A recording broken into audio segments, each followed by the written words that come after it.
All right, Shalom, Makiam. First and foremost, I want to give all praise, honor, and glory to Yahweh, Ba'asham, Yahushua, Ba'asham, Rakakodash. I'd like to give double honors to the apostles and elders of Green Millstone. I'd like to say Shalom to the elect that teach His word in our true faith and sincerity.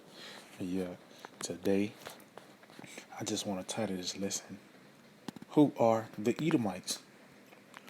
Who are the Edomites? Because uh,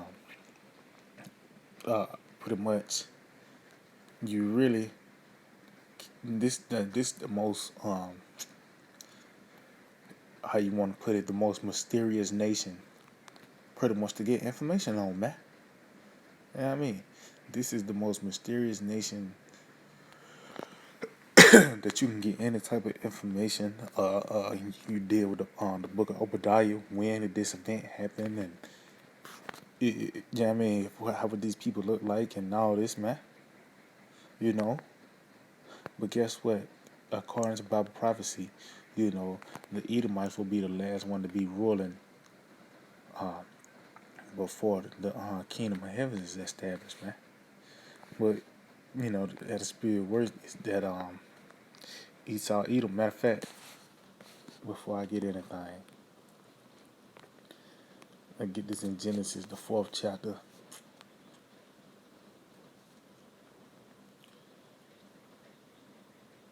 Alright, this is Genesis 4:13. It says, "And Cain said unto the Lord, My punishment is greater than I can bear." It says, pretty much because the Lord pretty much cursed Cain, man. He cursed him pretty much as an Edomite. Cain was cursed to be an Edomite, man. And it says, "Behold, thou hast driven me out of this day from the face of the earth, and from thy face shall I be hid, and I shall be a fugitive and a vagabond in the earth. And it shall come to pass that everyone that findeth me shall slay me." And yet, as you can see, that that's matter of fact, let's get this in the blue letter. Fugitive and a vagabond. As you can see, couldn't find nothing on Esau Edom, man. Let's see. Genesis 4.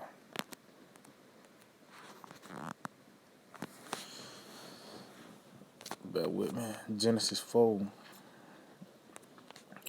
Because once you read the scriptures, you realize that Cain, he didn't get judged, man. Cain didn't get judged, man. Because if he did, he would have. It would have been like it would have been spoken of. It's not like he went off into the sunset, man. So let's get this word hid first. It says to hide, conceal, to hide oneself, to be hidden, be concealed, to hide carefully. Ooh, to be hidden carefully, be concealed, to conceal, hide, to hide oneself carefully. And yeah, and if you believe in reincarnation, you would know that Cain came back as Esau Edom, man. You know, because Jacob and Esau, before Jacob and Esau, it was Cain and Abel, man. And Cain slew Abel.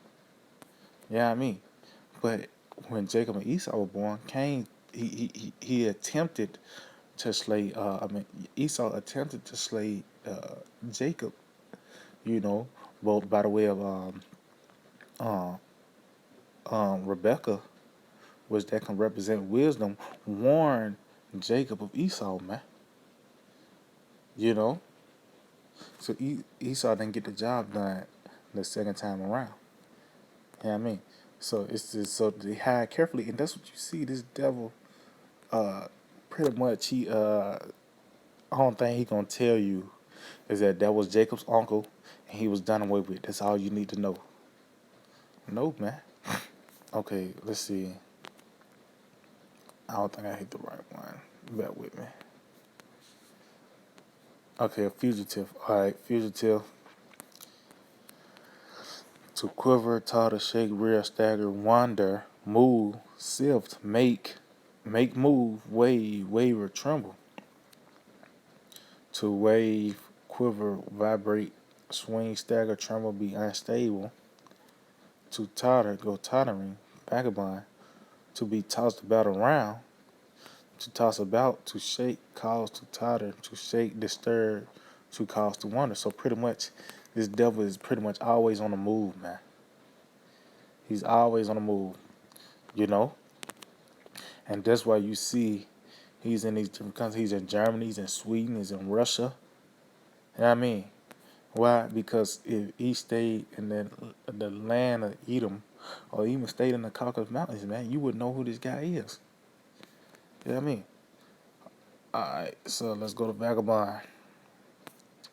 Vagabond should be, it says it's pretty much the same thing. To shake, to waver, to wander, move to and fro, flutter, show grief, have compassion on.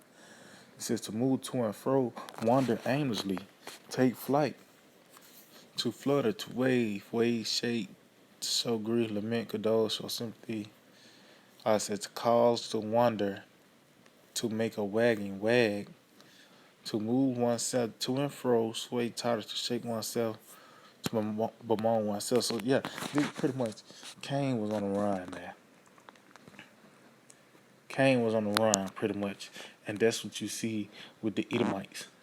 And now that's why he has so many aliases. And guess what? The Most High kept up with him with these, because guess what? The Lord is not going to say America. No, He's going to say Babylon. He's going to say Nineveh. He's going to say Egypt. You know, the Chaldeans. The Lord got different aliases for the Edomites as well, man. You know, and He called them that because guess what? They take on the same deeds as these different nations, man. Yeah, I mean. So let's read this again. Genesis 4:14. Behold, thou hast driven me out this day from the face of the earth, and from thy face shall I be hid, and I shall be a fugitive and a vagabond in the earth. And it shall come to pass that everyone that findeth me shall slay me. And the Lord said unto him, therefore, whosoever slayeth Cain, vengeance shall be taken on him sevenfold. And yeah, and we see that to this day, man. Because if you touch an Edomite, you're going to go through it, man. You know, just an Edomite. First, they're going to, before they put you to death, guess what? They're going to drag your name through the mud. You're going to go through pretty hell. You know, then they'll put you to death. You know, they're going to make you suffer before they kill you, man. That's the vengeance being taken on you sevenfold. You don't supposed to touch an Edomite because that's the Lord's prey, man. You know what I mean? And it said the Lord set a mark upon Cain, lest any finding him should kill. So, matter of fact, let's get this word mark. Let's see what that says. Because he got that mark, the mark of leprosy, man. You know what I mean? He got the mark of leprosy. Oh, see? A sign, signal, a distinguishing mark, banner, remembrance, omen, warning. Ooh, you see that word warning. Why? Because different colors represents different things, such as like blue represents righteousness. You know, white represents pureness. Green represents whole. And guess what? Red represents warning. Even nowadays, you stop at a red sign. Why? Because red means caution. You know, take heed. Look before you go. You know what I mean? Token, ensign, standard, miracle, proof. Ooh, and that's bad because the all the other nations, you know, have some type of form of melanin in their skin, man. But only the Edomites don't have melanin, man. Which, matter of fact, let's continue on this, and I get that in Genesis 25. It says, "And Cain went out from the presence of the Lord and dwelt in the land of Nod on the east of Eden." And that wasn't a real land. He was just no man, pretty much. He was on the run. Yeah, I mean, so let's get this in like in Genesis 25, man. Because that mark came when he came out the womb, man. You know, this is Genesis 25 and 25. It says, and the first came out red all over like an hairy garment, and they called his name Esau. Now, Esau Edom came out red, man. He wasn't red hair. He was red like the hairy garment, man. You know, and who else comes out red? Who else, man? You know, was these devils? They always try to conceal, you know, who they are. Like I said, the best thing you can get in the blue letter is that that's Jacob's brother or Judah's uncle. You know, they go that's the deepest they can go. That's the tribe of Judah. That's their uncle. You know, and that's it, man. But these Edomites, they hid the information because before you can find some on an Edomite.